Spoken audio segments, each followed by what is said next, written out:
بولعهم صنيحهم زي أخبل عوالم زي أسكتدرق عريخ وقت أمو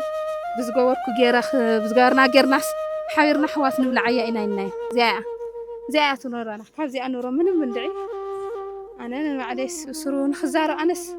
طعمي جنك أنا نخزارة زي حا دي نالع حا دي الناس تخاني تخزي حافيت كله زي حا زون هنا هو خمس كيلو زلوا بك زون سي حز زي أس بقدامي نحناس وقت ما لتصحس إن الناس وطي خايو خن كاب تعملوا بغير سلالقنا ولدنا أول كتحقوا لكم أطيكم حزينكم كتخرجوا سلانين دليكم ينبر كبيري واقوا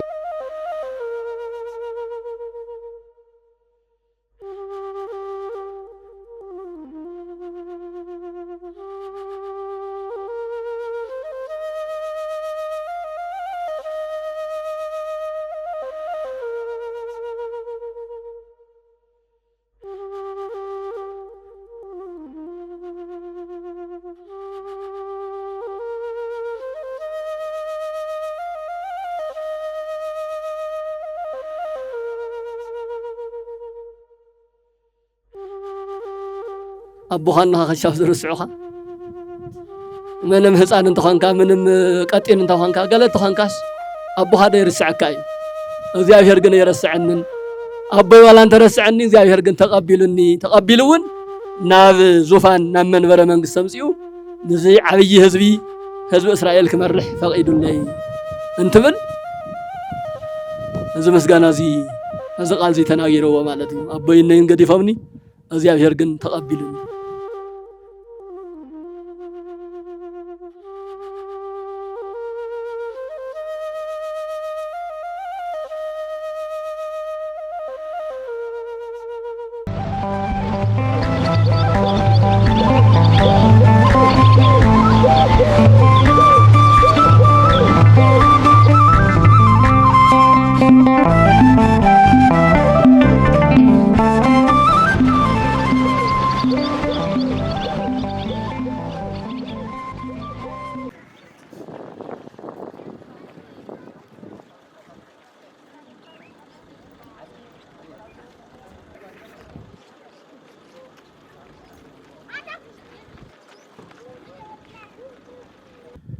تخبركم صقمات بصحكم موزي زلخوم تفناقلت وغناتنا እንኳ እናው ዝኽብር ዕለት بسلام رخبنا ولدنا وين እንኳ بسلام መጻኹም ማብዚ ከተማና ካብ ሰለስተ ከባቢታት ተፈናቂሉ ናብ 5 ዓመት አካባቢ ዝጽጋዕ ተቐሚጡ ዘሎ ካብ ምዕራብ ትግራይ ካብ ዓፋር ተፈናቂሉ ዝመጸ ህዝቢ ልዕሊ 340 መራሒ ስድራ ልዕሊ 890 ትንፋስ ዝሓዘ የውዚ ዘሎ ክሻብ ሕዚ ይከኣል ይስናን ምስቲ ማሕበረሰብ ኮይኖም بعلم ون نشكل الناس عارض صنحو تفناقلت يوم بمنجست ون بزح أفلطة يرخون بستفعل جبرت سنة ون شاب حزي يتحجزون زخم الزبالات أجمع سامعهم ولدنا ناوزي نربعة مئة زأخلو تنفاس حجزنا مهاب مسيحهم الله مما أجزاء بهر كبرتي هبلنا زي أجمع زيون زلاق فتح كركب منجستون كسرح عزون نوسرع منجستي أتينا لنا برديات زعجر كازم محضر هزبي يكونن نبعلو كوينس نخالي زخون زنبر هزبيو زترف زنبرة قاشا زقبل زنبرة ناي تجراي ملو يكونن وعقم ون زشفن زنبر هزبي يوزي زنيو ما نزخم زلاق الصقم زفتح نافت سرع مربوط انت ملسن نافت حرشو انت حارس طلع يو شاو زخونا خوي نجن تهوات نمقناي بصلاته ون محجاز ناوزي مصيخم سلازلخم كورات ولدنا كم كتما من محدارن زل عالم مسجان علينا كورته ون يهابلنا نهاتكم بركتون مستحوصة እግዚአብሔር أو حصل جزيه كافت حمشاي شرشاي كرمتنا لنا كل جزيه نزمرلو وصينا عدو زملسوا لمنجد ون كفتر نحنا ون نخلو مس منجستنا مس حزبنا خوينا كنصرحنا مو دقيمة ክብረት ይሃበልና ርኢኹም ዘኪርኩም ሰሚዕኹም ናብዚ ስለ ዝመጻኹም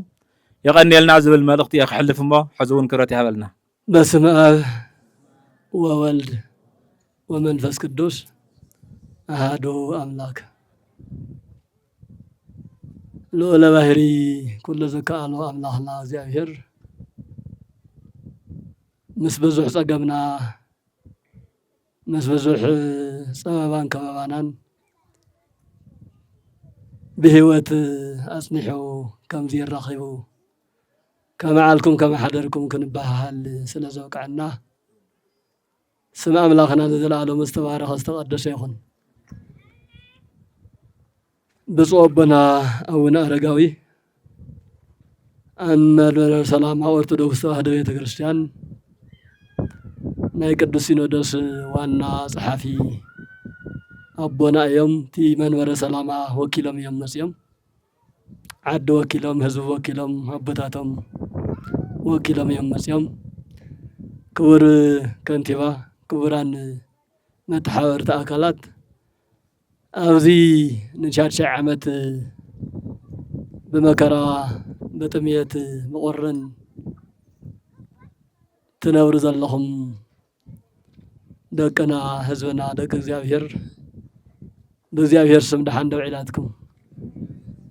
ከመይ ውዒላትኩም አሜን። ሕዚ እውን አምላኽና ዝተባረኸን ዝተቐደሰን ይኹን። ብጣዕሚ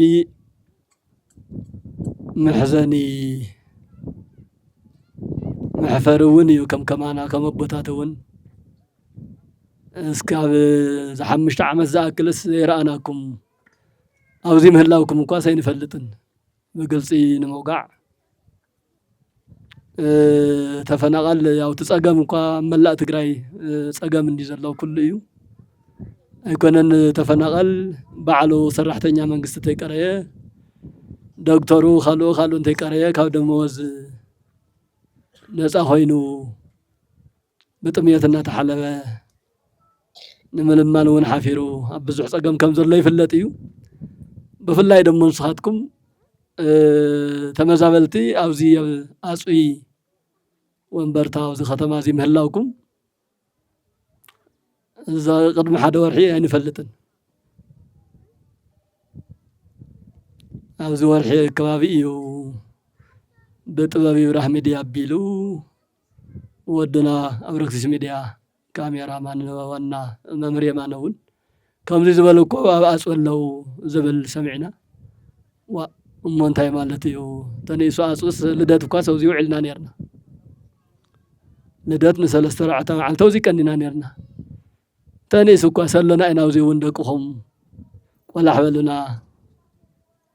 ዝረዳእ እኽልን ካልእን ተሰኣንኩም ምስ ቃል እግዚኣብሔር ምሁርና እኳ ደይብሉን እዮም እውን ኢልና ሓደ ግዜ ፀገምና በዓልትና ሓቢእና እውን ከምቲ ንሪኦ ንሰምዖን ዘለና እውን ይኸውን ኢልና እንተኒእሱ እኳስ ኣብዚ እውን ኣለና ኢና ናይ ምባል ፀገም እውን ኣብዚ ከም ዘሎ እየ ተረዲኦ ዘለኹ ኣነ። ብዝኾነ መዝሙረ ዳዊት ቅዱስ ዳዊት ዝተናገሩ ሓደ ቃል ኣሎ ንሱ ኣልዒለ ንእሽተይ ንሓደ 7 ደቂቃ ዝኣክል 7 ደቂቃ ይበዝሐኩም ዶ ትምህርቲ? እስመ አበየ ወእምየ ገደፉኒ ወእግዚአብሔር ተወክፈኒ ኣቦይነይን ገዲፎምኒ እግዚአብሔር ግን ተቐቢሉኒ ይብል። ኣቦይነይን ገዲፎምኒ እስክበሉ እግዚአብሔር ግን ተቐቢሉኒ። ምንም እኳ መንግስቲ ይኹን ቤተ ክህነት ዝምልከቶ ኣካል ይኹን ካልእ እንተረስዐና እግዚአብሔር ግን ዘይርስዕ ኣምላኽ ስለ ዘለና እግዚአብሔር ስለ ዝቕበለና ንእግዚአብሔር ነመስግን። ተስፋ እውን ኣይንቆርፅን። ሰብ ብዙሕ ግዜ ብሰብ ኣይኮነን ዝነብር ብእግዚአብሔር እዩ ዝነብር። ብእኽለማይ ብእንጀራ ጥራሕ ኣይነብርን ተባሂሉ እውን ተፃሒፉ እዩ። ብሃብቲ ንብረት ብእኽለማይ ዝነብር ተዝኸውን ብእኽለማይ ጥራሕ ዝንበር ተዝኸውን ንስኻትኩም 5 ዓመት ምፅናሕ ኣይምኽኣልኩምን። ኣይኮነን ለሚኑ ዶ ተረዲኡ ዝነብር እቲ ሓሪሱ እንደ ፋሪሱ ፃዓል ፅዒር እኳስ ኣይመለሉን። ንስኻትኩም ግን ያው ንዝዓነ ዝተጠቐሰ ዓመታት ዝኣክል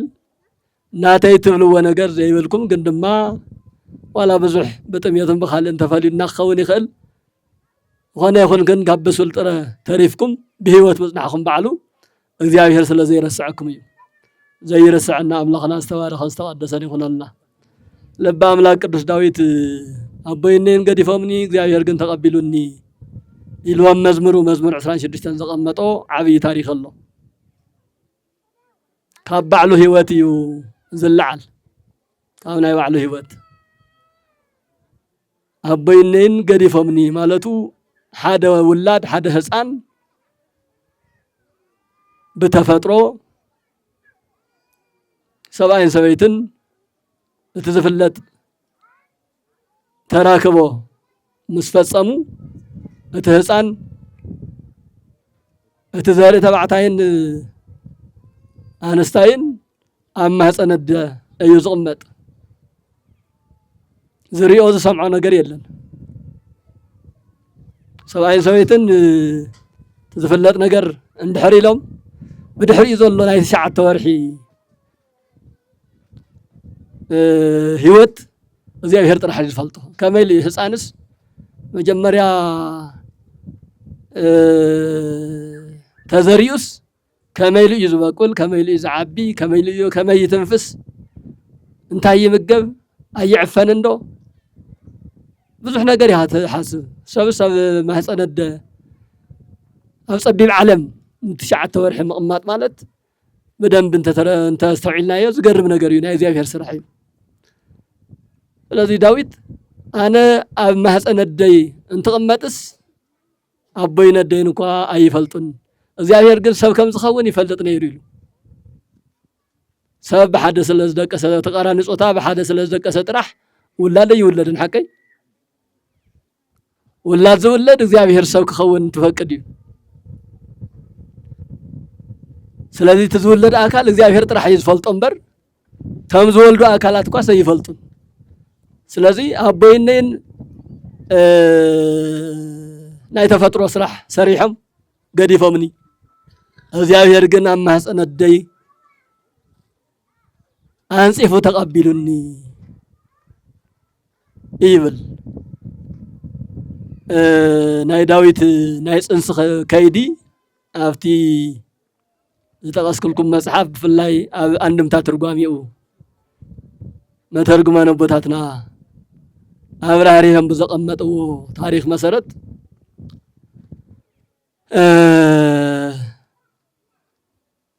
ናይ ዳዊት አደ ሁብሊ ትበሃል ስማ ሁብሊ ነሐር አባ ማለት ሰባ በዓል ገዛ ዳዊት በዘይ ፈለጠቶ መንገዲ ተራኺበዋ እዩ ዳዊት ተጸኒሱ እሲይ በዘይ ፈለጠ መንገዲ ናይ ዳዊት አቦ እሲይ ይዝባሃል አዲኡ ህቡሊ ንሳምበር ንሳውን ሰብኣያ መኻኑ እንተይፈለጠት ብጸልማት ዝተገበረ ኸይዲ ክዕዘብ ኢሉ እሲይ ሓደ መዓልቲ ናብ ሓደ ቦታ በፂሕ ክመጽእ ሓደ 2-3 መዓልቲ ኢሉ መዓልቲ ገዙ ነጊሩ ወፂኡ ክዕዘብ ዝደለየ ነገር ስለ ዝነበረ እዩ ከይደ ኢሉ ግን ተመሊሱ ብጸልማት ገዙ ኣትዩ ምስ በዓልቲ ገዙ ሓዲሩ ኣብታ ሰዓት ንሳ ዳዊት ተጸኒሱ እዚ እዛ ደዚኣ ዳዊት ወዲ መን ምዃኑ ኣይትፈልጥን ናይ ጸልማት ዓመጽ እዩ ተኻይድዋ እሲይ ይፈልጥ እዩ በርግጥ ምስ በዓልቲ ገዙ ከም ዝሓደረ ንሳ ግን ምስ በዓል ገዛ እንተይኮነስ ምስ ካሊእ ከም ዝሓደረት እያ ትፈልጥ ኣብ ማእኸል ግን ዳዊት ተጸኒሱ እዚ ዳዊት ምስ ዓበየ ናይ እግዚአብሔር ሰብ ኮይኑ ምስ መጸ ትንቢትን ራእይን ምስ ተገለጸሉ ከመይ ከም ተጸነሰ ከመይ ከም ተወለደ ብመንፈሳዊ ዓይኒ ርእዩ ስለ ዝፈለጦ ኣቦይነን ንሳቶም በዘይፈልጡ መንገዲ የቕሚጦምኒ እግዚአብሔር ግን ኣብ ማህፀነደይ ኮይኑ ብኽብሪ ተቐቢሉኒ ዓበየ እውን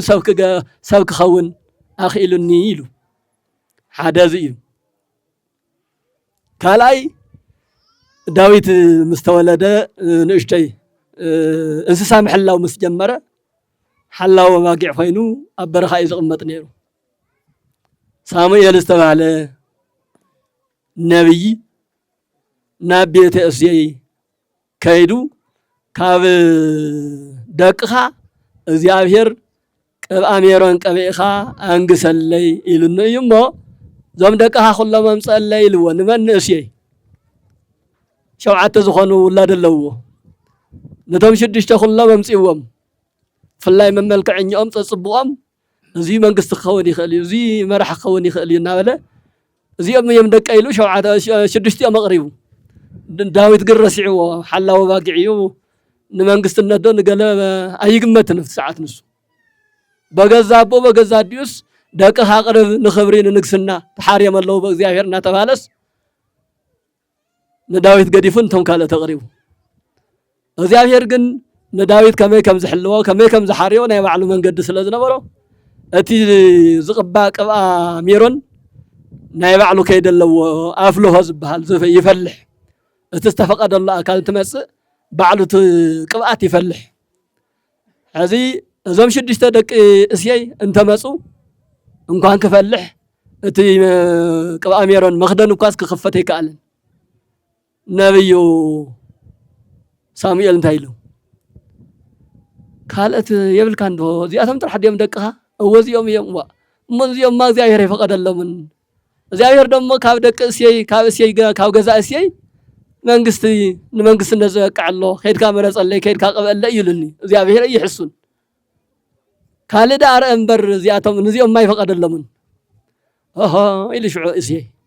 ዳዊት ዝበሃል ቆልዓ ኣሎ ነዮ ገና ህፃን ቆልዓ እዩ ነዚ ይበቅዕኒ ኢለ እኮ እዩ ንስኻ እግዚአብሔር እሰይ ይርአ ይገፀ ሰብ እሰይ ይርአ ይገፀ ወእግዚአብሔርኒ ይርአ ይልበ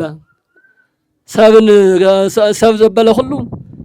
ቁመና እዩ ዝርኢ መልክዕ እዩ ዝርኢ ውፍረት ርጉደት እዩ ዝርኢ ቁመት እዩ ዝርኢ እግዚአብሔር ግን ውሽጢ እዩ ዝርኢ ልቡና እዩ ዝርኢ ትንስኻ ዝነዓካዮ ሓላዊ ዋቂዕ ጌርካ ዘቐመጥካዮ ንኡ ክመርፅ ይኽእል እዩ እግዚአብሔር ኣምፃእ የዳ ቀልጢፍካ ተባሂሉ ዳዊት ካብ ሓለዋ እንስሳ ተኣልሹ ንዓት ትበሃል ኣለኻ ተባሂሉ እንተመፀ ገና ናፍቲ ዳቦኡ ቅድሚ ምእታው እቲ ቀርነ ቅብእ እቲ ሜሮን ዝፈልሕ ሜሮን ፈሊሑ ንላዕሊ ምግንፋል ጀሚሩ ዝውእቱ ዝሃረዮ እግዚአብሔር ኢሉ ነብዩ ሳሙኤል እግዚአብሔር ዝሓረዮ እዚ እዩ ብትኽክል ንስኻ ንዒካዮ በገዛ ኣቦኡ ረሲዕካዮ እግዚአብሔር ግን መሪፁ ንእስራኤል ክመርሕ ዳዊት ንጉስ ክኸውን ዝመረፆ ግን እዚ እዩ ብትኽክል ኢሉ ቀቢኡ አንጊስዎ ማለት እዩ ኣይገርመኩም እንዶ ኣቦኻ ንኸሻፍ ዝርስዑኻ ምንም ህፃን እንተኾንካ ምንም ቀጢን እንተኾንካ ገለ እንተኾንካስ ኣቦኻ ዶ ይርስዓካ እዩ ግን ከምኡ የጋጥም ሰብ በባህሪኡ ይርስዓ ስለ ዝኾነ ስለዚ እዚኣ ብካልአይቲ መልክዕ ቅዱስ ዳዊት እዚኣ ተራእዩ እዚኣ ርዩ ኣቦይነን እወ ገዲፎምኒ ረሲዖምኒ እዮም ኣብ መጀመርያ እውን ከምቲ ዝበልኩም ኣብቲ ካልኣይ ደረጃ እውን ንቁም ነገር ተባሂሎም 6 ኣሕዋተይ እንትመፁ ኣነ ግን እስከነ መፈጠርየ ተረሲዐስ ሓላዊ ጥየልየ ነይረ እግዚአብሔር ግን የረስዐንን ኣቦይ ዋላ እንተረስዐኒ እግዚአብሔር ግን ተቐቢሉኒ ተቐቢሉ እውን ናብ ዙፋን ናብ መንበረ መንግስቲ ተምፅኡ ንዚ ዓብይ ህዝቢ እስራኤል ክመርሕ ፈቒዱለይ እንትብል እዚ ምስጋና እዚ ቃል እዚ ተናጊርዎ ማለት እዩ ኣቦይነይን ገዲፎምኒ እግዚአብሔር ግን ተቐቢሉኒ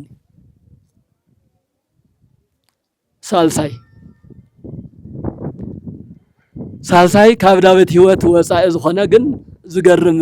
ኣስተምህሮ ዘለዎ ዳዊት ማለት ነብይም ንጉስም 7 ዓይነት ሃፍቲ ዘለዎ እዩ ዳዊትና ካብቶም ሃፍታቱ ሓደ ሃፍተ ትንቢት እዩ ቅድሚ ዳዊት ዝነበረ ዘመን እውን እንታይ ከም ተሰርሐ ብመንፈስ ቅዱስ ብትንቢት መልክዕ ብራእይ መልክዕ ይግለጸሉ ይናገር ብድሕሪኡ ንዝኸውን እውን ኣቐዲሙ ከም ዝኾነ ኮይኑ ይረአዮ እሞ ንባዕሎም ሲሉ ይናገር ሕዚ ንባዕሎም ሲሉ ዝተናገሮ ሓደ ታሪክ ኣሎ እዚ ይረዳእኩም ኣሎ ድዩ ደቀይ ሓደ ከባቢ ኣብዚ ኢራቅ ዝበሃል ዓዲ እዩ ብታሪክ ተጻሓፈ እዩ ምሳሌ ኮንኩም ዝነገረኩም ዘለኹ ትምህርቲ እዩ ናይ ኢራቅ ኣብቲ ናይቲ ዘመን ንሱ ንጉስ ዝነበረ ንጉስ ከቢድ ሕማም ይሐምም ብጣዕሚ ከቢድ ሕማም እዞም ናይ ዘመኑ ሰብ ሕክምና ዶ ገለ ዶ ብዙሕ ነገር ተሞኪሩ ከድሕነ ይከኣለ ድሓር ፈላጣት ናብ ዝበሃሉ ኣካል በተለምዶ ፈላጣት ዝበሃሉ ፈላጣት ኣይኮኑን ግን ፈላጣት ዝበሃሉ ኣለዉ ሓደ ግዜ ጠንቋሎ ይበሃሉ ሓደ ግዜ ገለ ይበሃሉ ይጥንቁሉ ይኮኑ እዮም ይፈልጡ ግን ኣይኮኑን ጠንቋሊ ዝበሃል ፈላጥ ዝበሃል ጠንቋሊ የለን ከይንጋጋ ከይንስሓት ፈላጣት ኢና ንፈልጥ ኢና ነድሕን ኢና ንብልና እናበሉ ግን ብዙሕ ይሽውዱ እዮም ብዙሕ የታልሉ ብዙሕ የጭበረብሩ እዮም እዚ ደሞ ካብ ዘመን ካብ ቀደም ጀሚሩ እስካብ ሎሚ እውን ዘሎ እናቐፀለ እውን ዝኸይድ ዘሎ እዩ እና እዞም ፈላጣት ዝበሃሉ ፀዊዑ ከምዚ ዓይነት ሕማም ሒዙኒ ሕክምና እንተተባሃለ ገለ እንተተባሃለ ክድሕነ ይከኣልኩን ንስኻትኩም ደሞ ፈላጣት ኢኹም ትበሃሉ ስለዚ ዝገበርኩም ገይርኩም ኣድሕኑኒ ኣለበለዚያ ኣብ ርእሲኹም ቅፅዓት ከቕምጥ እየ ኢልዎም መንግስቲ ስለ ዝኾነ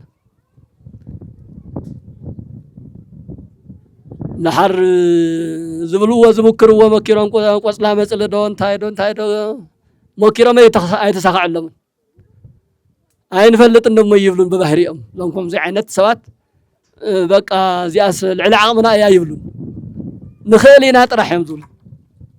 هذا زي مثل الله يكون انتس بقمت انتس بقله هذا زي بزح انت تزاروا قال لي حقيقه خوين يركبي انبار نانا سأنا نجار يلا نواجن حدا نجار كن إذا زكايلهم وشي نبون نديون حدا زخانة هسأن سو أين سويتن حدا طرح وليدم حدا طرح زت توكروا أبونن أنت رخيبكا نساتهم دم بفقادم ودم حريدم بدمون تتحسيبكا كتدحن تغلي خايلهم تبالكتو أبون الدوس حدا وليدمس نتحدا ولادم شكينهم انت حاريدم حزي توم سيستم تتقيمهم لزلو أدوي تشكنن بجزا وداي تحردن أبوش أكان يكونن ولادك حردا يخلن سلازي كسن يركبني لهم كم يبهالك يو حدا مسابقة بزح زي تسمع مع سويت الدنيا راس ناو كم زيهم فلاتيناتنا زولا أكلات كيدا سواء يجري فننا خدن تاي دخن فلات الليلات أي ناي أمبسا أجري حسكن عمه كسر حلك إياه لما واه أنا أقول أنا بس أنا بس أنت مسيا كن يخون اللي هو أقام يقولون لا عدنا أنا مثلا وزلوا خيدا بسجان نهابت قلنا نهابت النتاللت اللاميدا أقول حزام بس أمسي الكان نخيلاته ترى أيام تغكلنا أنا وساس أقولي كم يجير كم سخيا مجمرات الحريدة حدا أقرأ دو قلنا حزن نخدكم ناولكم دحر وارحز خون 3/4 تيال وديه لاميدني ስለዚህ ካቡ ቋንጤ በሕዘ መጽያት ما أنا ساق هذا المدرس سواء كمل ما دي أو يكي سواء كده يقربكن أروع تحمش تتقلنا أنا وسخاوت ود أروع تحمش تتقلنا حرك بتزلوا دي من قد دو سواء كده تصنع حيت حزن أي ترخوني لا يوم نهرم بار كم غير كايز لما دلا مديو سواء كيلو وايب بحال أنا أزوم فلات أتينا زولو نزل نقصون كم يوم أديو خساد حيزة أبو دم خر حيزو حريدو بدم خيف كات تحطي كهب حنيها كازيو ساي كالي مدحني تيبل كان يلو السدما نغسيو نغس تخين كا بزح ነገር አለካ ስልጣን መሎ ገንዘብ መሎ ተሰማዕነት ተደማጽነት መሎ አልሽሉ ወዳ ሒዛ ተሕርድ በገዛ ወላዱ በخر حريدو ደሙ ከፍስ ዝኽእል አቦነደን አልሹ ተባሂሉ كندز دلائو ورقن برن كندز دلائو هافت نبرت غزاوت دي خال زرليوم ነገር كوهابم تفايل تألشو كلتا ጨካና ተረخيبو እንታይ ፀገመኩም ፅባሓት ወልድ እንዲኹም ድሕሪ ፅባሓት ወልድ እንዲኹም እዚ ሓደ ውላድኩም ሂብኩም በቃ ዳርጋ ናይ ንጉስ ኮይንኩም ኢኹም ክትነብሩ ምስ ተባሃሉ እሺ ኢሎም ኣዶ እውን እሺ ኢላ ኣቦ እውን እሺ ኢሉ ሎሚ እውን እኮ ይሰኣንን ዓዲኹም ኣይትደነቑ ዓልቶም ኣቦም ዝቐትሉ ደቆም ዝቐትሉ እኮ ንሰምዕ ኣለና ሕዚ እውን دحر مسيم بالحرد تباهيلو أدا كساد ود حيزا خمسة أجيرا تحرد كم درها أبون ودو حرد كارا سحيلو مسكربة أزهسان دمصو يسمعن نبعتو جن كم ما يكرمتي فسس يحزون ينبع عندنا نتنبع تعمي تتكون نسمع يفتيت النار أي نسمع يقول حنا ولا يوكي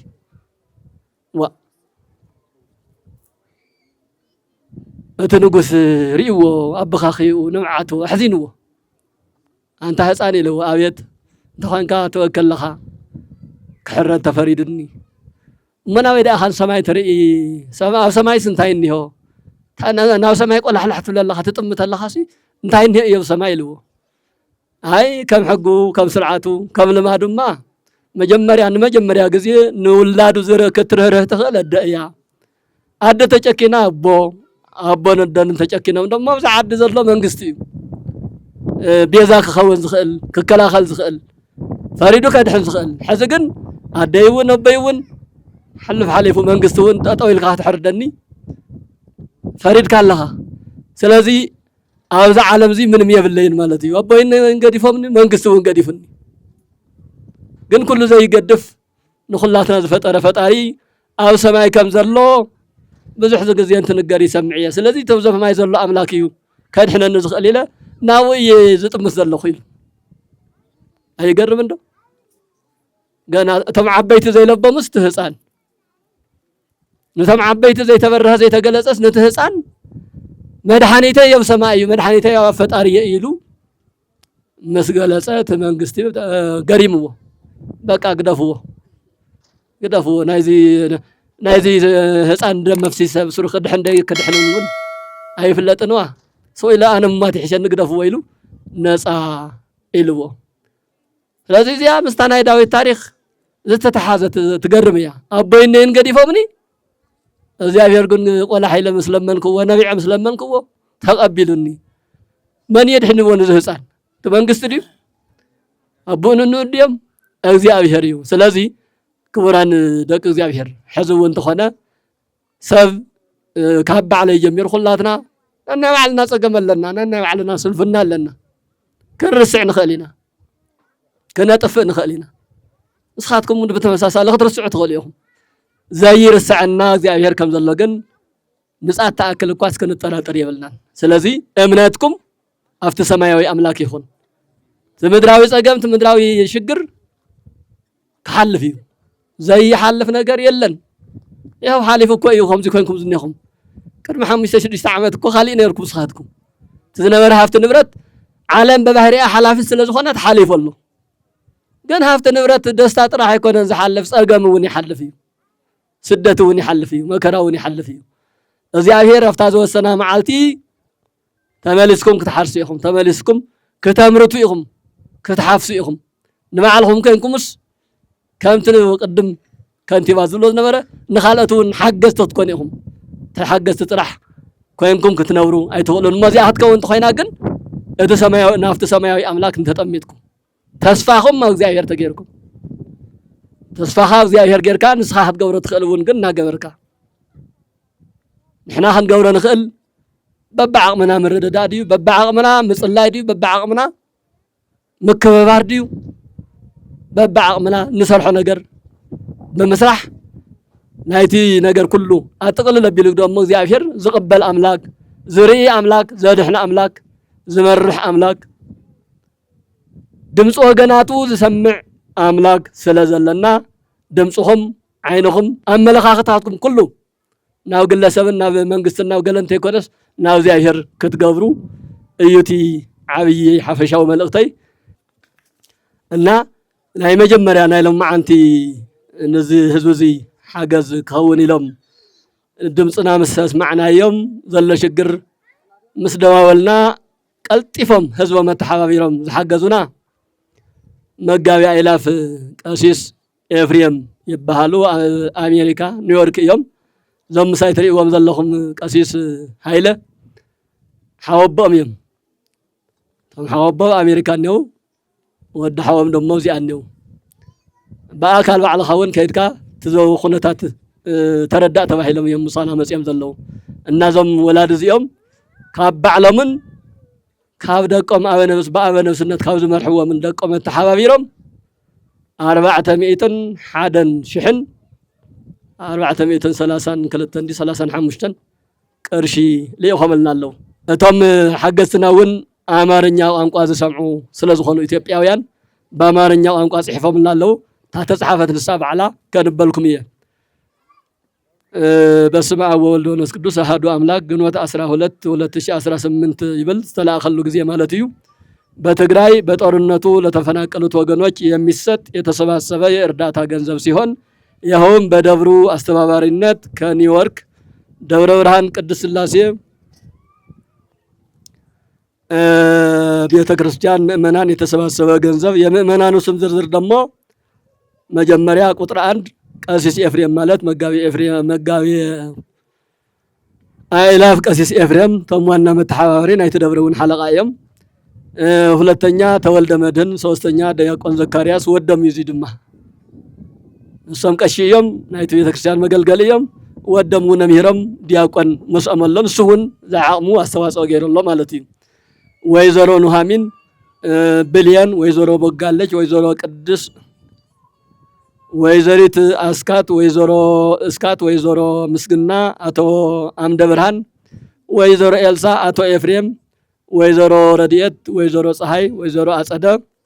ወይዘሮ ፍቅርተ አቶ መልአከ አቶ ብርሃነ ያው ናይ 18 ሰባት ማለት እዩ ተሓደ ተወልደ መድህን ኣብ ቁጥር 2 ዘሎ ዝገርም ድማ ኢትዮጵያዊ ውን ኤርትራዊ ውን ኣይኮነን አሜሪካዊ እዩ ኣብኡ ኸይዶም አምሂሮም ናይ እግዚአብሔር ሰብ ገይሮም ስሙ ውን በዓድና ስም ተወልደ መድህን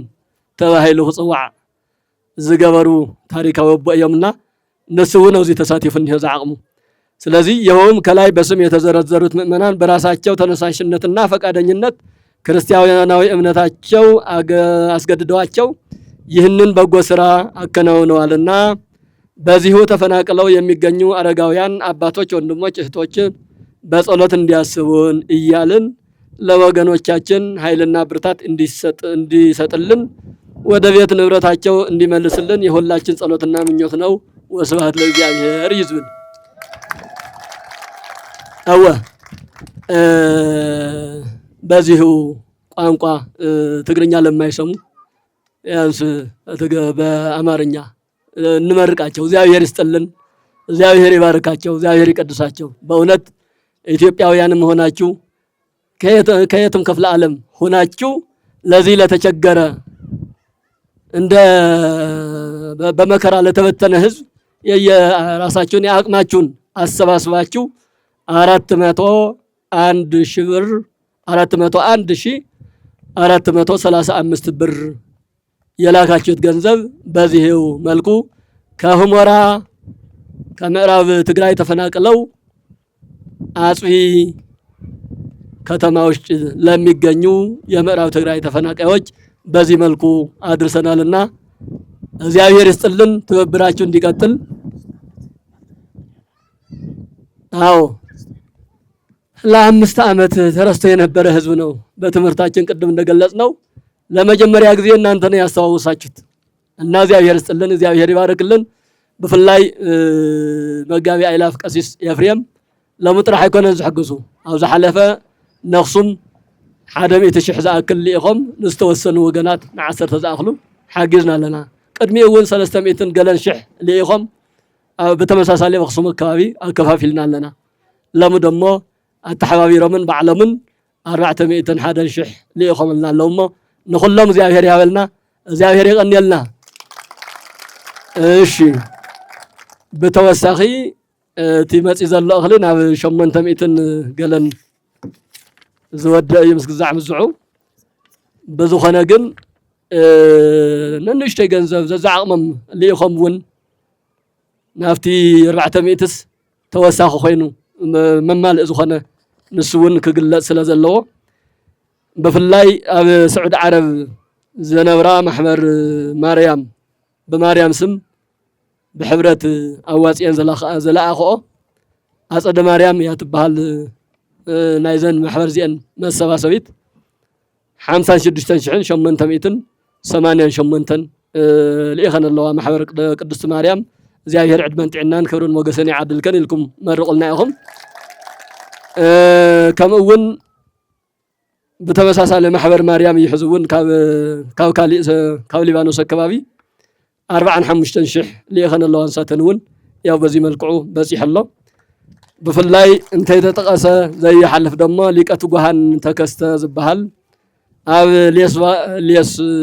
لاس فيغاس أمريكا وستدور جنة مدهاني عالميو ናይ ቤተ ክርስቲያን ሰብ መርጌታ እዩ ሊቀ ትጉሃን ተከስተ ንሱ ድማ ካብ ባዕሉን ካብ ውሱናት ሰባት ኣተሓባቢሩን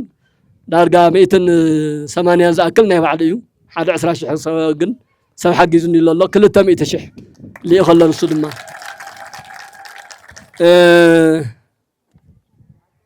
እንካኡ ሰናይት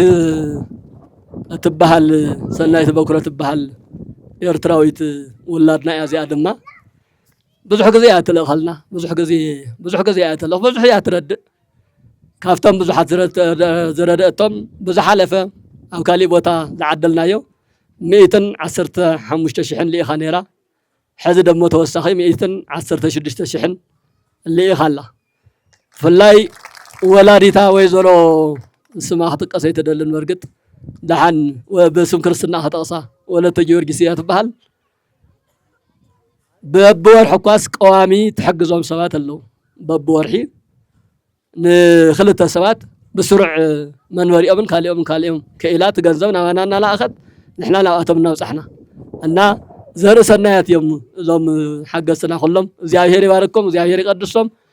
كم الله قدل زيادة تدماميرني أن ناب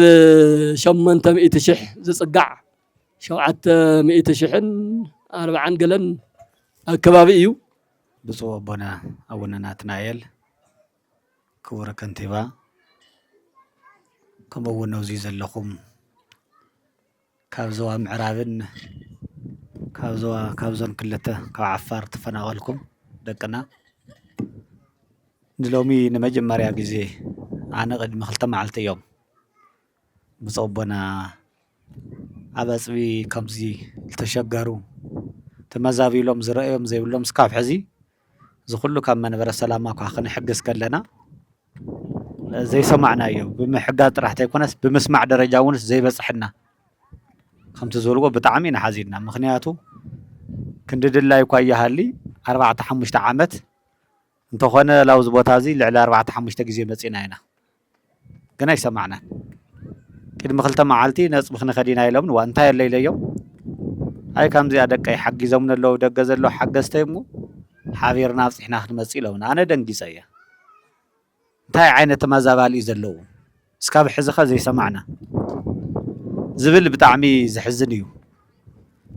ጥራሕቲ ምዝባለ ኣይኮነን እቲ መናውሮ ደሞ ዝበኣሰ ኣብ ቁርን ንፋስን ብጣዕሚ መሰከፊ ቦታ ኣብ ኩሉ ቦታ ኣይዲብታት ከይድናና ንእሽተን ከም ትምህርቲ ቤት ዝመስል ከም ካሊእ መጠለያታት ዝመስሉ ቸንዳታት ኣለዎሞ እዚ ግን ብጣዕሚ መሰከፊ ስለዚ እቶም ሕዚ ሓጊዞም ዘለው ወገናትና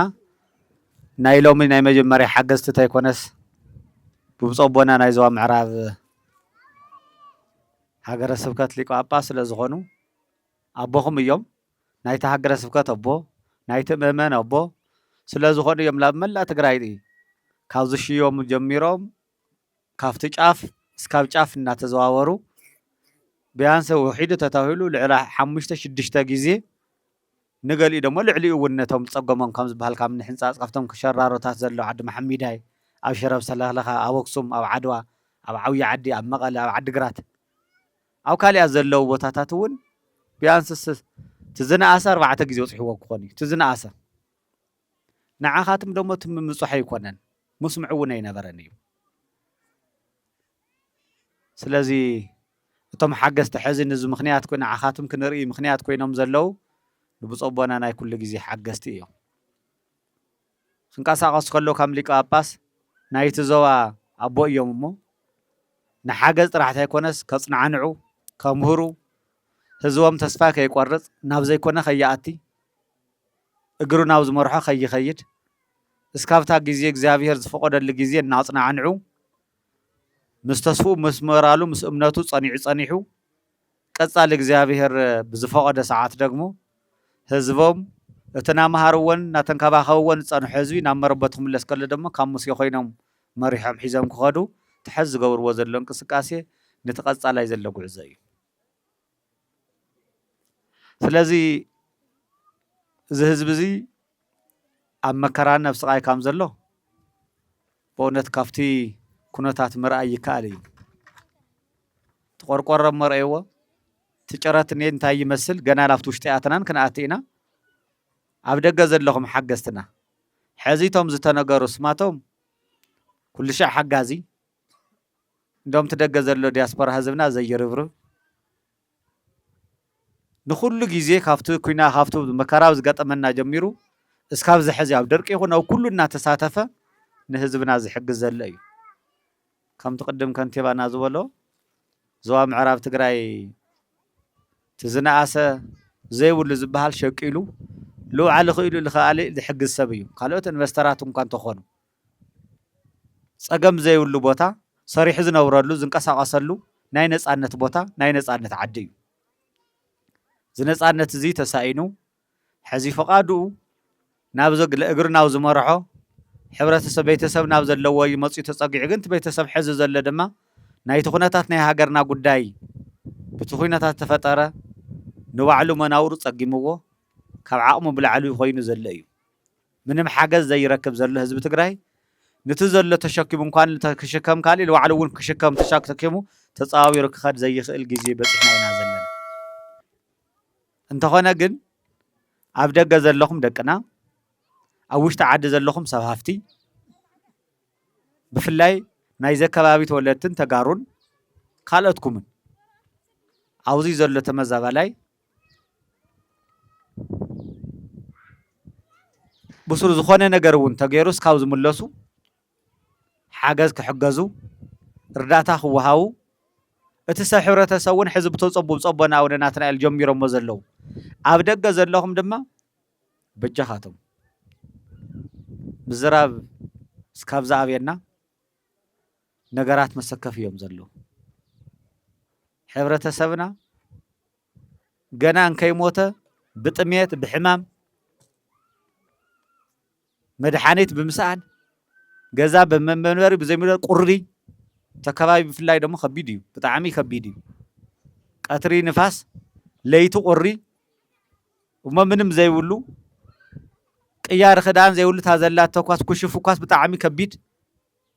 ኣብ መከራ ነፍሲ ቃይን ስለ ዘሎ ሕዚ እውን ብዚ ብኣብረክስ ሚድያ ትከታተሉ ደቅና ህፁፅ ሓገዝ የድልዮም ኣብ እፅቢ እንዳስላሴ ዘለው ተመዛበልቲ ካብ ዞባ ምዕራብ ትግራይን ከምኡ ድማ ካብ ዓፋር ተመዛቢሎም ዝመፁ ከም ዝበሎ ከንቲባ ኩሉ ተመዛባላ እዩ ስለዚ ክንበፅሐሎም ኣለና ክንረድኦም ኣለና ኣይዞም ክንብሎም ኣለና ተስፋ ክንኸውን ኣለና ምክንያቱ ሕዝና ሃለው እንተዘይበፂሕናሎም እንተዘይሓጊዝናዮም ምስ ሞቱ ብኽያት ክንዲ ሰብ ሞይትና ኢልካ ምእዋይ ዋጋ የብሉን ሰብና ሃለው ክሕገዝ ዘለዎ ሰብና ሃለው ክርዳእ ዘለዎ ሰብ ምዃንናስ ሕዚ ሰብና ሃለው ክርዳእ ዝግባእ ሎሚ ተሓገዝቲ እዮም ዘሎ መከራ ወዲቖም ዘለው ፅባሕ ግን ንሃገር ክሕግዙ ዝኽእሉ ንሃገር እውን ንሓገዙ ዝመፁ ህዝቢ እዮም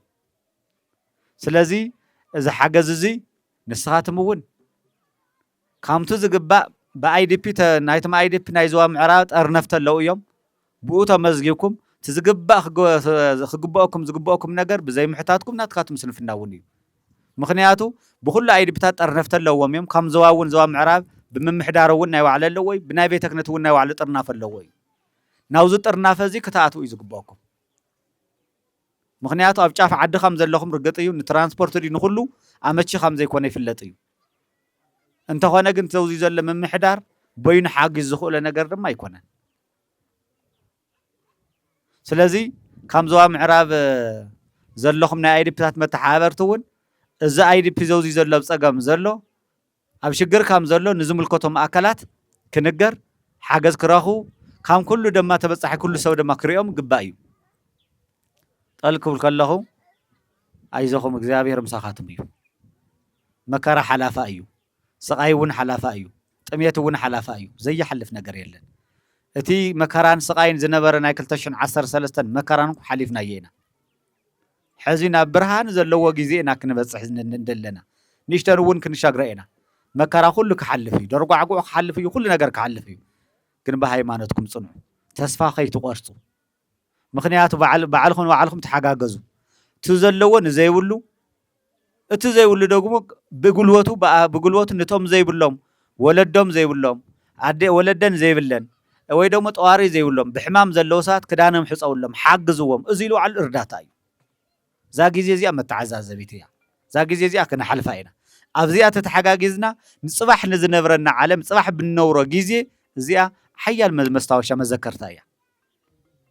ስለዚ ባዕልኩም ክትተሓጋገዙ ክትረዳድኡ ፀገምካቱም ብሓባር ኮይንኩም ናይ ሓደ ፀገም ናይ ሓባር ፀገም ክኸውን ኣለዎ እንተ ሓደ ቤተሰብ እንተሃልዩ ንእሽተይ ተልያታ ነቲ ዘይብሉ የካፍል ምክንያቱ ክሓልፍ ስለ ዝኾነ ሓላፋይ እውን ስለ ዝኾነ ትማሊ ዝነበረና ሃፍትኩ ኩሉ ገዲፍናዮ ኮይና ኩሉ ጠፋኢ ዝበሃልኩ ከምዚ ኮይ ትማሊ ዝኩሉ ግዜ ዝሰራሕኩም ሃፍትኩ ኣብ ዝኾነ ደቂቓ እንኳን ንብረትካ ሒዝካ ትወፅእ ንባዕልካ ክትወፀሉ ዘይትኽእለሉ ግዜ እንኳ ከቢድ ፈተና ከም ዝነበረ ርኢኹም እዮም ንዓኻትኩም ምንጋር የድልን እዩ ካሜልኩም ከም ዝወፃኹም ካሜልኩም ከም ተጓዓዝኩም እውን ፍሉጥ እዩ ዝመከራ እዚ ዝስቃይ እዚ ዝጉዕዞ እዚ ክርስታዕ ድማ የብሉን ሓገዝቲ ኮይንኩም ተንከባኺብኩም ተረዳዲእኩም እቲ ዘሎ ፀገምኩም ሚድያታት ኣለው ፍለጡልና ሓግዙና ክትብሉ እዩ ዝግባእ ድምፅኹም ከተስምዑ እዩ ዝግባእ ዓለም ክትሕግዘና ስለ ዘይከኣለት እምበር ናይ ስደተኛ ሕጊ እኮ ኣለዎ እዩ ተመዛቢሉ ዝመፀ ካብ መረበቱ ዝተፈናቀለ ሰብ እስካብ ዝምለስ ዝግባእ ሓገዝ ይግበረሉ እዩ ኩሉ ዓለም ዘሎ እዩ ኣብ ትግራይ ግን ኩሉ ዓለም ይጨኪኑ ዘሎ ፈተና ይመስለኒ ግን ክንሓልፎ ኢና ዓለም ኩሉ እኳ ተተሓባበረ ብእግዚአብሔር ሓይሊ ብእግዚአብሔር ቸርነት ብእግዚአብሔር ምሕረት ግን ኩሉ ክንሓልፎ ኢና ትመከራ ክንሓልፎ ኢና ትስቃይ እውን ክንሓልፎ ኢና ዝሕዝ በፅሕና ዘሎ እውን ክንሓልፎ ኢና ዝጥሜት እዚ እውን ክንሓልፎ ኢና ትዕርቃን እዚ እውን ክንሓልፎ ኢና ብጥራሕ እግርና መኻድ እውን ክንሓልፎ ኢና ጫማ ሲኢድና ዘለና ኩሉ ሲኢድና ዘለና ነገር ኩሉ እዚ ክሓልፍ እዩ ዘይሓልፍ ነገር የለን ዘይሓልፍ ናይ እግዚአብሔር መንግስቲ ጥራሕ እዩ ኩሉ ሓላፋ እዩ ትጭንቀቱ ኩሉ መከራ ዝሕዚ ተስፋ ቆሪፅናሉ ናበይ ንኺድ እንታይ ንግበር ባዓልና ድኽነጥፍ ለና ብዙሕ ሓሳባት ናብ ውሽጥና ዝመላለስ ዘሎ እዚ እውን ክሓልፍ እዩ ትስቃይ እውን ክሓልፍ እዩ ትናይ ትማሊ ደስታ እኮ ሓሊፉ ትናይ ትማሊ ሙቸት እኮ ሓሊፉ ትናይ ትማሊ ካብ ድላይካ ናብ ድላይካ ምኻድ ብሃፍትኻ ብኩሉ ነገር እኮ ሓሊፉ ሕዚ ዋላ ብናይ ነዳዲ ሕፀት ካብን ናብን እንኳ እንተኾነ እዚ እውን ክሓልፍ እዩ እቲ ሕዚ ፀጊምና ዘሎ ናይ ድራር ለይቲ ስኢድና ንሓልፎ ዘለና መዓልትን ሰዓትን ዕለት እውን ክሓልፍ እዩ ስለዚ ብሃይማኖትኩም ክትፀንዑ ብኣምላኩም ክትተኣማመኑ እስራኤል ከም ዘሻገረ ሙሴ እግዚአብሔር ንዓኻትኩም እውን ሙሴ ኮይኑ ዘሻግረኩም እግዚአብሔር ክፈጥረልኩም እዩ ነዚ ህዝቢ እዚ ተበታቲኑ ክነብር ኣይኽእልን እዚ ህዝቢ እዚ ካብ መረበቱ ወፂኡ ኣብ ዝኾነ እናሞተ ካብ መረበቱ መፂኡ ክመውት ክሳቀ ሰብ ክጎድል ኣካል ክጎድል ህዝቢ ክጎድል ኣይኽእልን ከም ቤተ ክርስቲያን እውን እኮ ዘሎ ቤተ ክርስቲያንና ሕብረተሰብና እንታይ ይኸውን ላይ ንፈልጥን ዘለና ስለዚ ደቅና ኣይዞኹም ተስፋ ይትቁረፁ እዛ ግዜ እዚኣ እውን ሓላፍ እዩ ስለዚ ኣብ ደገ ዘለኹም ተናይ መወዳእታ መልእኽተይ ኣብ ደገ ዘለኹም ዲያስፖራ ሕዚ ካብ ንመጋቢ ኣይላፍ ጀሚሮሞ ዘለው ኣብ ስዑዲ ዓረብ ዘለኹ ኣብ ማእኸላይ ምብራቕ ዘሎ ዝተፈላለዩ ክፍላት ዓለም ዘለኹም ሕዚ እውን ንመርአይ ዳኣይና ሒዝና መፂና ዘለና እርዳታ ይበሃልን ሕዚ እውን ገጽኩም ክንሪኦኩም ገጽኩም ንምርኣይ ደሞ ጥራሕኻ ምምፃእ መቸም ከቢድ እዩ ኣብ ዘይብሉ እሞ ገና ተረዲእኩም ዘይትፈልጡ ተሓጊዝኩም ዘይትፈልጡ ሰብ እውን ዘይበፅሐልኩም ንዑ እውን ብፅቦና እንዲኦም ኣይማኸሩና እዩ ዝገርም እዩ ዝኩሉ ሕዚ ካብ ሰባት ክጥይቁ ከለው ኣነ ካይድኑ ጥራሕ እየተባሂለ መፅኦ ዘለኹ ዝገርመኩም ኣብዛ ጉዳይ እዚኣ ምንም የለሁላ እስቲ ብእውነት ነቦኹም እስቲ ብደንብ ኣመስግኑ قدم تايدم توهيلهم نايزوا معراب تجراي حمارة هجر السبكت لك أباسيوم نايت زوا مولو نايت زوا معراب اسكا كلها معراب زل هم تنايم محدار بوس أبنا يوم بهم بس أبنا مسكنوهم سبدم بجيركم حزون إجزابي مسكن أبوهم رخيكم اللهم أبونا ون مصدقكم تراخيهم اللو زاد اللي نجارات حجز بتميديا أبركسس لا عالم كله تما حلاليفو أتي مسوزي زلص أجمعتون نايز خون حجزون مسكور كنتي باللو زجباء نجارات مستولر تعد بمكابري مسكالي زلوا اليوم زملكتهم أكل بمزرراب نزهز بزي أو قنهم كام زخون بس أبونا ون قدم قلعات يومكم يوم بدم بمسكنهم يخون حزي جازكم نمرأي كندي مخانكم كامي مخانكم نمرأي يوم طرح دا حزي مس يوم زلوا أو كتصالجن بزحات عبيتي حجستي أبيات كشانات اللونا بصان لي كنا بسات بدق اللو بزحنا أي جرس بكتها سرح مكايتي أدبارات اللو أو سعود عرب ديان أوروبا أو كادم مراق أفريقيا زلون بزح دقنا اللو يوم نزي سميعهم بأبركسيس ميديا رجس أني أيو زحات أرجيزي زي أنت يكوناس نحد حزيك كم تفلت بزحلف تاريخ صرحوا أبيات كريستيانات بدق زلوا اللو يوم بصبنا حزي أو كم تأم كراس لزغن سلزي تفلت أيو بصبنا جن منجست تايه علو قال إذا نيرو كاب مقالة جمير عد قرات عوية عدوا أقسم سلخ الشرة أو سلستبوتا حنصات شرارو عد محمد عايزيهم كلهم طاف يوم نشدا نعدد صنيعهم لمن تاي صعدات أفكاوي متيمس كاب دبر برهان كم موجز بحال لعلي حدا شحن كل تميتن كنتال كم موجز عينهم قد تلف تفناق على حق زميهم استمسكن هو مصوبنا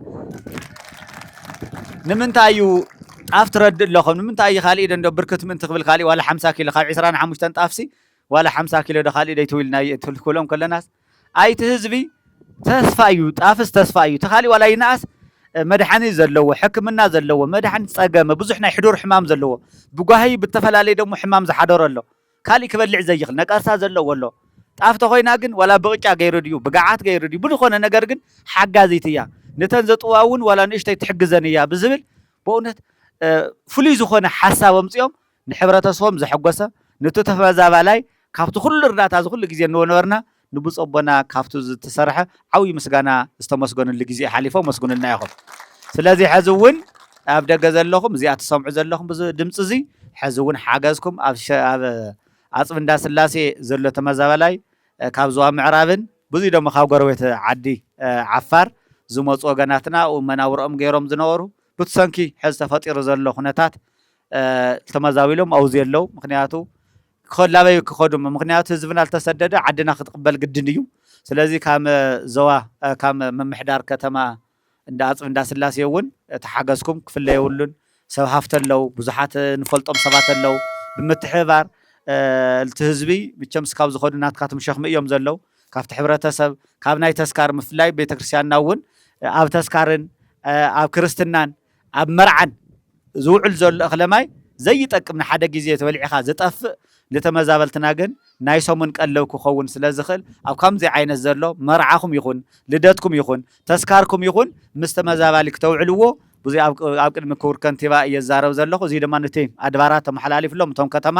ምክንያቱ ካልእ ካብ ዝበልዕ በሊዑ ኢሉ ክኸይድ ምንም ከመስግን ዘይኽእል ካብ ክበልዖ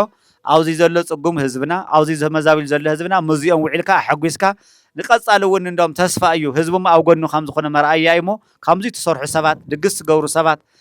ኣብ ምስ ተመዛበልትኩም ኣብ ኣጽቢ እንዳስላሴ ዘሎ ሕብረተሰብ ኣብ ከቢድ ፀገም መናውሮ ዘለው እዩ ገዛ መጽለል ዘይብሉ ትኹነታት እውን ረኣይዎም ዘርካ ክረኣዩ በቆርቆሮ ሓጽር ብጣዕሚ ፀጋማይ መንፋስ ዘለዎ ከቢድ እዩ ጥራሕ ምግቢ ኣይኮነን ኮቦርታ ይደል እዩ አልባሳት ይደል እዩ ብዝተኻለ መጠን ሰብ ዘለው ይሒዙ ክመጽ ገባሞ እግዚአብሔር ምስኩላትና ይኹን እግዚአብሔር ይባርኩም እግዚአብሔር ይቀድስኩም ዝኹሉ እዚ መከራዚ እዚ ሓሊፉ ኣፍቲ ተወለድኩም ሁሉ ኣፍቲ ዝዓወኹም ለዓዱ ኮይና ደሞ ካምዚ ኮተራኺብና ነርና ኢልና ንምስከረሉ ንመሰጋገነሉ እግዚአብሔር የምጸልና እቱ ኣብ ዓድና ፍጠር ዘሎ ኩነታት እውን እግዚአብሔር ናብ ሰላም ይቀይረልና ንዓድና ሰላም ንህዝብና ሰላም እግዚአብሔር ባርከና የቀንየለ ብጣዕሚ ይመስግን